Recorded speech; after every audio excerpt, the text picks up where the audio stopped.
Hello, troublemakers. Welcome to this week's episode of Resolved Labor Podcast. Si se puede. This week, we are going to be highlighting Delores Huerta. Delores Clara Huerta was born April 10th, 1930. Shout out to the Aries. She was born in Dawson, New Mexico, to Juan Fernandez and Alicia Chavez. Her father, Juan Fernandez, worked as a coal miner, then later harvested beets with an immigrant labor force in Colorado, Nebraska, and Wyoming. Delores recalls that her father would tell stories about union organizing. When Delores was 3 years old, her parents divorced. Juan stayed in New Mexico and served in the New Mexico legislature. Her mom, Alicia, moved to a farm worker community in Stockton, California, with Delores and her two brothers.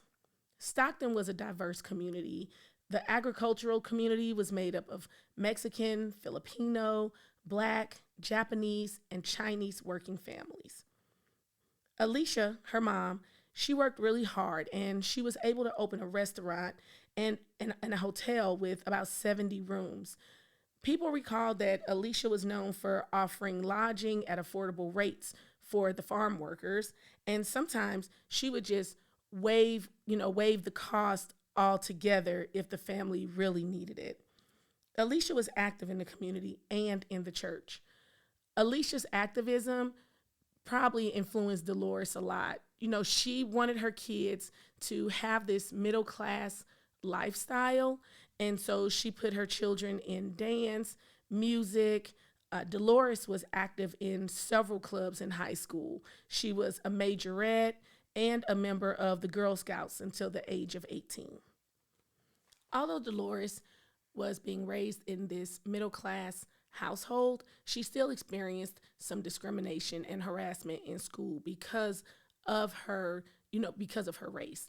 A lot of teachers would question how a girl being raised by a single mom and working in her mom's businesses were getting such high grades.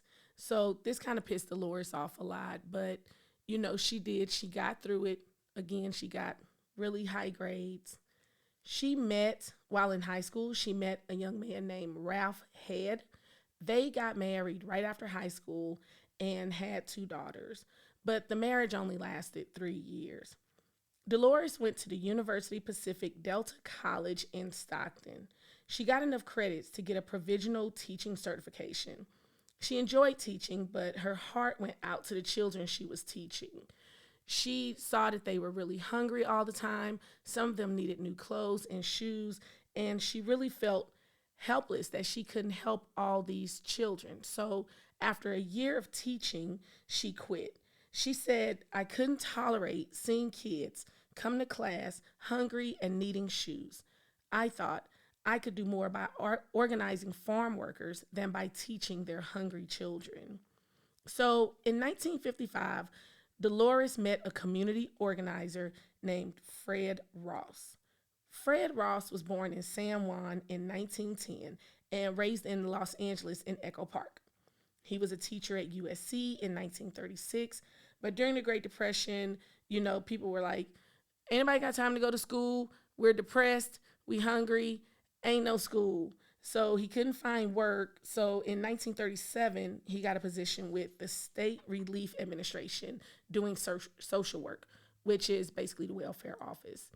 Fred was placed in charge of 25 labor camps all over California and Arizona.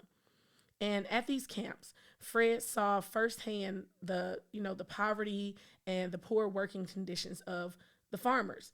He started organizing them so that they could fight to improve their working conditions.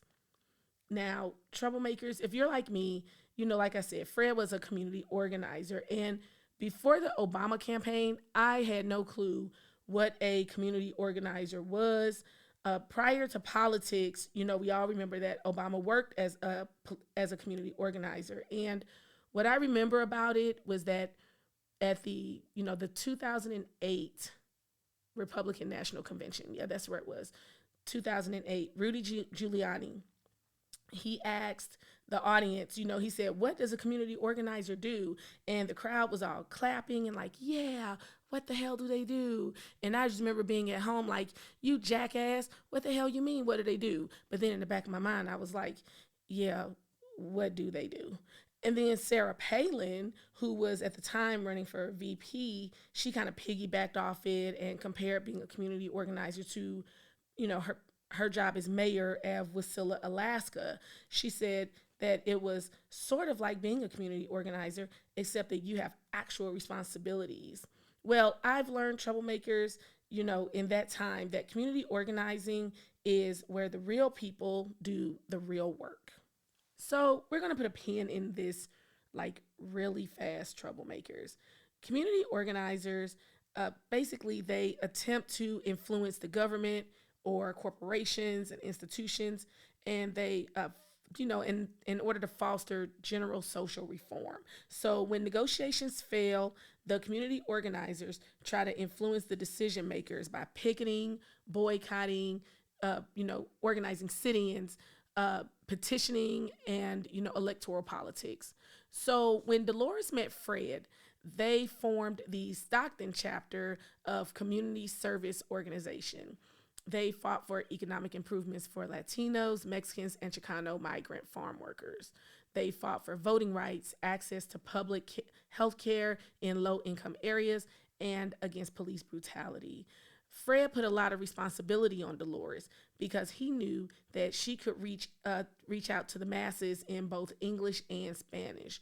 But Delores, she faced a lot of gender and ethnic stereotypes because she assumed responsibilities that were traditionally held by white men. Like, she would take them to go get the paperwork. She would have to talk to the heads of these departments and agencies on behalf of these clients, and they weren't used to seeing an immigrant or an indigenous woman in these roles. In 1962, Cesar Chavez, a fellow activist and organizer, he was the president of Community Service Organization. Chavez and Delores, they shared this ideal that migrant farm workers should unionize. But Fred didn't really agree with this. So Delores and Chavez, they resigned. They were like, look, man, we're telling you what the people need. Like, this is basically a great example of people who don't do this work telling the people that literally do the work how the work is to be done. So they're trying to communicate to him what the people actually need. They need a union so they're able to advocate for themselves. But like I said, Fred didn't agree with this tactic. So they both they said, okay, fine, we're going to go get our own gig. And together they formed the National Farm Workers Association. Now, Delores, by working with these people so closely and helping them get aid and everything, she had witnessed that the workers were being paid very little or little to nothing. They had no rights on the job. They slept on the floors. They had wooden boxes as furniture, unclean water. They lacked access to the restrooms while they were out, were out in the field, and they worked from sun up to sundown. She says that many of the women were being sexually assaulted on the job, but were afraid to speak up for fear of retaliation. In 1965, she directed a national boycott on behalf of the grape pickers during the Delano grape strike. The strike lasted for 5 years. She went around the country organizing other unions and farm workers to join in on the grape strike. She talked to people about not buying grapes, not buying wine, not buying juices in support of these farmers. The contracts between the United Farm Workers and the grape growers were the first of their kind in agricultural history.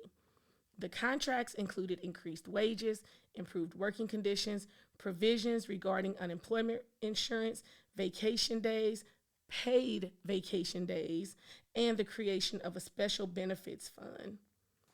Now, you would think, troublemakers, that with all this organizing that Delores was doing, that she probably didn't have time for much else. But our girl Delores, she was kicking ass on the legislative front, like even prior to the Delano grape strike. So in 1960, she lobbied for a bill to allow Spanish speaking people to take the California driver's exam in Spanish. Like stuff like this is what we take for granted today, that we can just have like interpreters that are in government buildings and in federal buildings and in agencies. But this wasn't always the case. Like people had to advocate and fight for these rights. In 1962, she helped to repeal what was known as the Bracero program. That's going to be on a later episode, but please, Google is free. Look that up. 1963, she helped lobby for legislation to extend the aid to families with dependent children, like basically food stamps. They extended that program to California farm workers because of work that she advocated for. And then in 1975, the California Agricultural Labor Relations Act was passed. In May of 1972, the legislature in Arizona pushed through a bill that was sponsored by the agribusiness, denying farm workers the right to strike during harvest seasons. Like, can you imagine this? It's harvest time, contract negotiations are coming up, but they're like, no, we don't want to talk to y'all until we need y'all. Like, that's basically what they were saying. So, this was basically making it impossible for the workers to organize. The farm workers asked to meet with the Republican governor, Jack Williams, and Jack refused to meet with them. He was just like, I'm booked, I'm busy. And when asked about a response to the farm workers protesting, the governor said, quote, as far as I'm concerned, those people don't exist.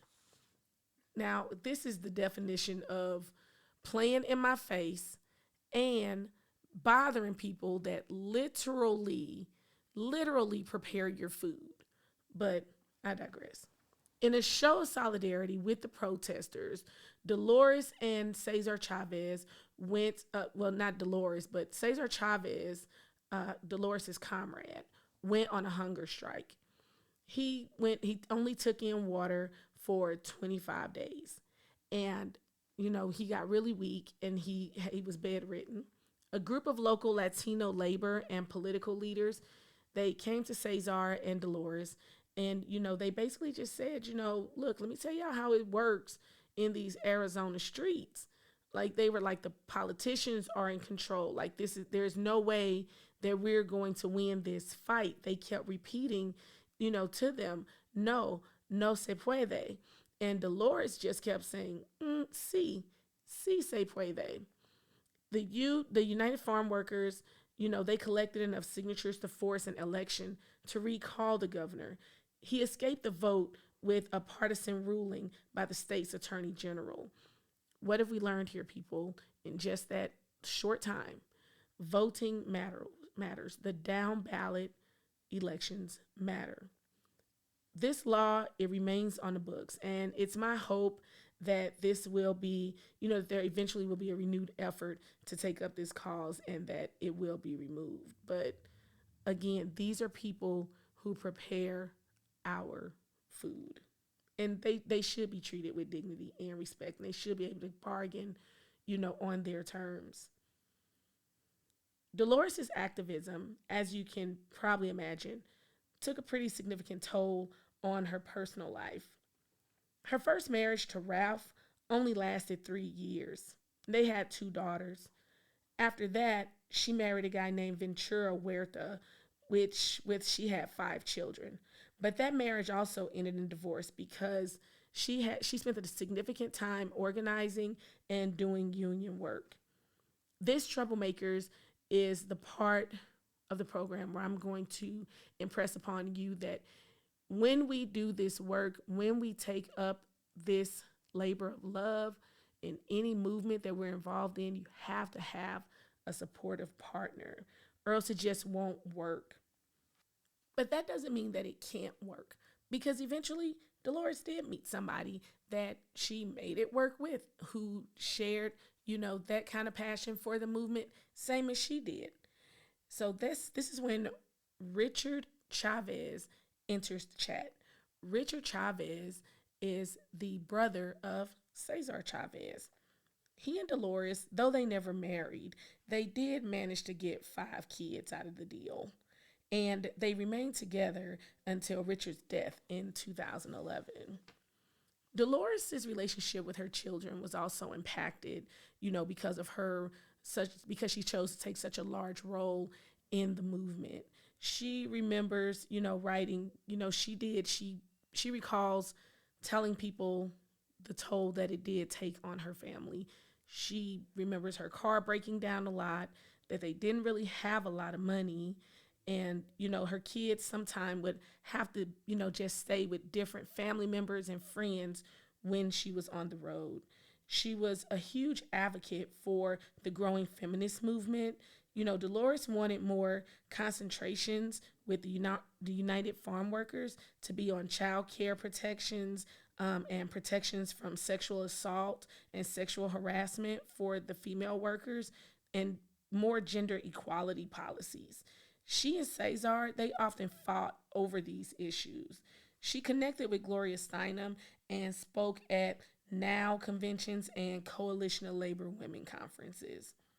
Huerta recalls that early in her career as an organizer, she had to move from Stockton to San Joaquin Valley.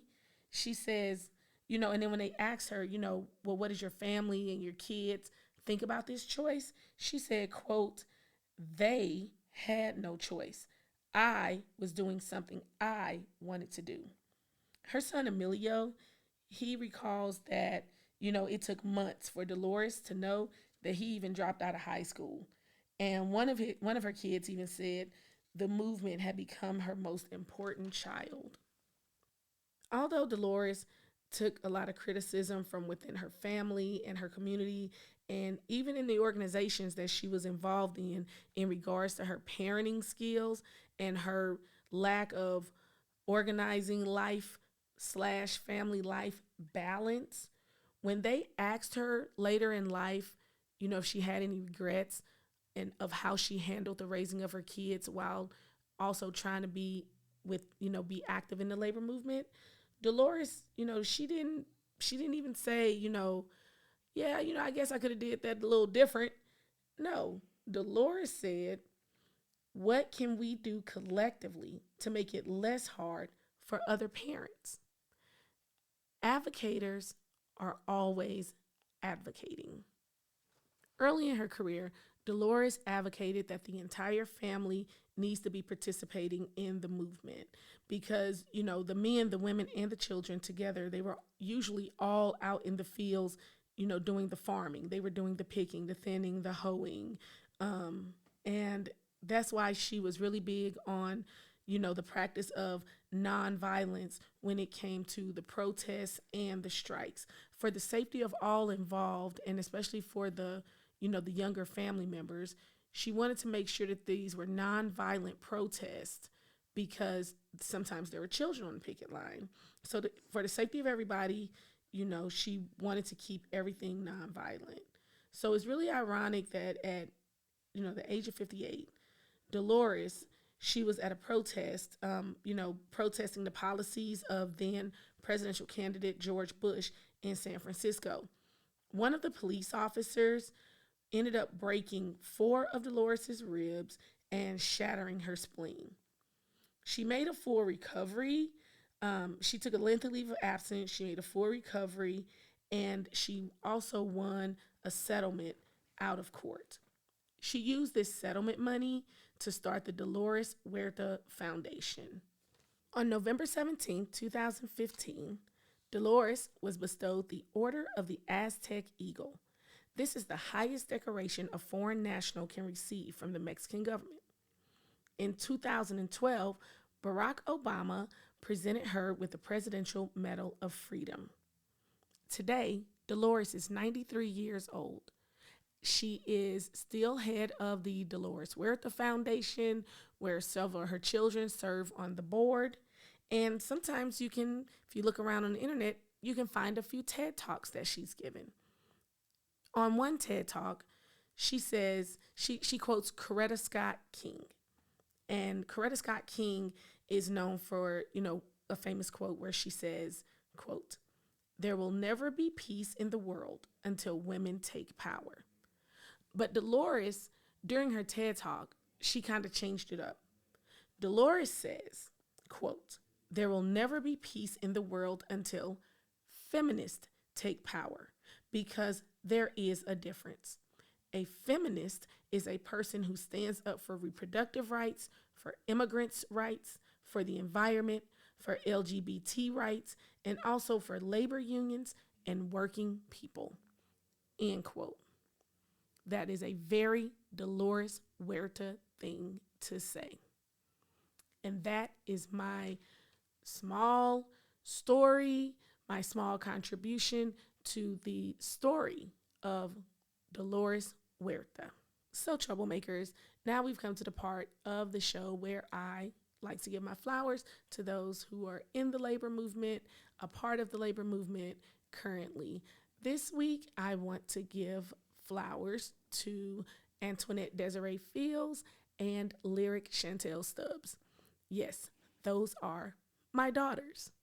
As I was doing research, for Delores' story, and I learned about how much she sacrificed from her family and from her kids, it got me to thinking about, how much time I spent away from my kids, in this movement and, working with the union and taking time away from them to service the members in our local.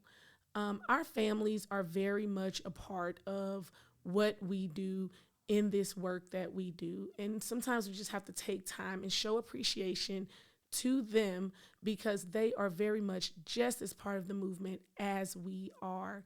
The working conditions and the pay that we receive as being union members and, all of the benefits that we get, it directly benefits them too.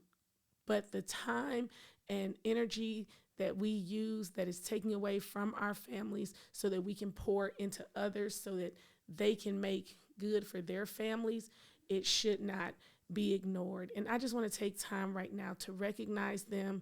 I loved how they have supported me through all this, how even supporting me doing this podcast, right? And they've supported me, through as I've risen up through the union. And I just hope that they remember that their mama was doing it for them. And I hope they remember and always know that I love them and I appreciate each and every day that the universe chose me to be their mom. And I love them because they made this look so easy. So with that, troublemakers, if you have anyone in your community, anyone at your workplace, anyone in your family that you want to give flowers to, please write to us at resolvedlaborpod@gmail.com. I would be honored to read a letter on the air in a future episode. We are on Instagram at Resolve Labor Podcast. We are on YouTube. We are on Amazon Music and Spotify. So don't forget to like, subscribe, leave a review.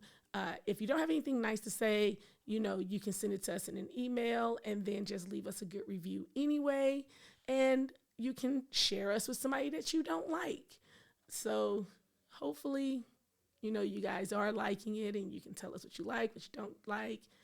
But as always, I thank you in advance. Thank you again for listening, and peace and solidarity.